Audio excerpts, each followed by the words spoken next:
Hey, jumpa lagi di Opini Budiman. Harian Kompas menulis judul berita yang cukup mengejutkan. Judulnya adalah Oase dari Putusan Haris dan Fathia. Itu adalah putusan dari Majelis Hakim Pengadilan Negeri Jakarta Timur yang menyatakan Haris dan Fathia, keduanya adalah aktivis hak asasi manusia, dibebaskan dari segala dakwaan. Keduanya dilaporkan ke polisi oleh Menteri Koordinator Kemaritiman Luhut Binsar Panjaitan karena podcastnya, percakapan di antara mereka di podcast yang dianggap mencemarkan nama baik dari Luhut Panjaitan. Putusan Majelis Hakim Pengadilan Negeri Jakarta Timur ini tentunya menjadi angin segar di tengah berbagai suara-suara minir soal lembaga peradilan yang diterpa dengan berita-berita negatif. Yang terakhir adalah skandal dari Ketua Mahkamah Konstitusi Anwar Usman yang dihukum oleh Majelis Kehormatan Mahkamah Konstitusi telah melakukan pelanggaran etik dan kemudian dicopot jabatannya sebagai Ketua Mahkamah Konstitusi.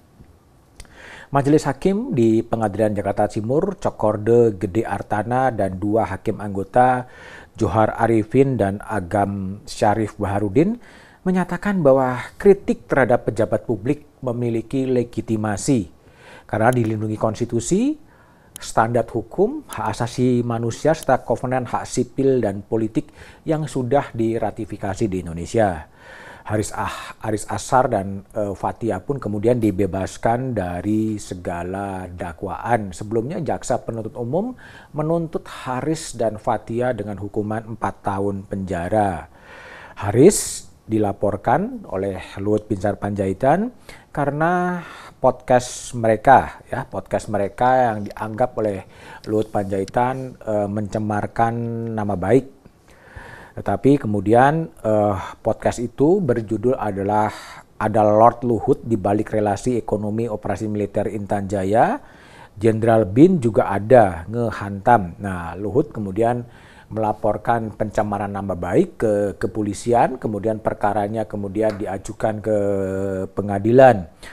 Luhut keberatan dengan disebut dengan Lord, jadi Luhut bisa dibilang bermain di dalam pertambangan di Papua.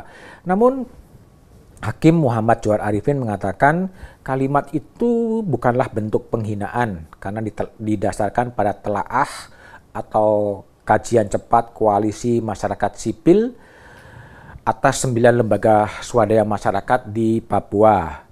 Terkait keberatan Luhut soal disebut Lord, Hakim mengatakan perkataan telah sering disematkan kepadanya dalam pemberitaan di media daring dan telah lazim dalam perbincangan sehari-hari.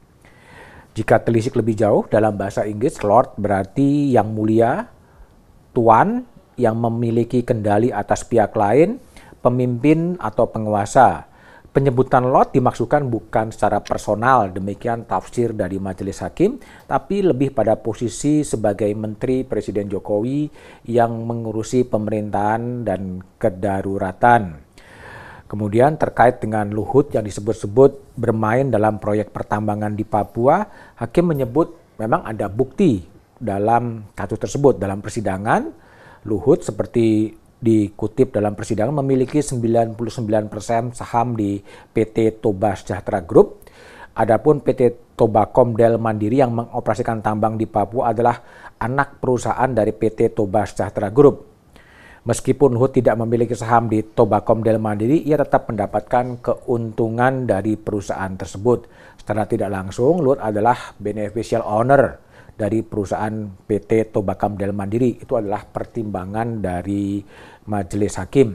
Nah, yang menarik adalah pertimbangan dari Majelis Hakim yang lebih progresif. Ia mengutip pepatah dalam bahasa Latin, cogitationis punam nemo partitur, yang berarti adalah tidak ada seorang pun yang boleh dihukum karena pikirannya. Sehingga menjadi kodrat dari seorang pejabat harus siap mendapat kritik secara personal maupun kebijakannya. Itulah Haris yang kemudian putusan dari majelis yang kemudian membebaskan Haris dan Fathia. Pelaksana tugas Kepala Seksi Penerangan dari Kejaksaan Tinggi DKI Jakarta kemudian menyatakan kasasi atas putusan tersebut. Luhut Panjaitan dalam keterangan resmi tertulisnya menyatakan menghormati putusan tersebut. Meskipun demikian, dia menyayangkan ada beberapa fakta dan bukti penting selama persidangan yang tidak dipertimbangkan.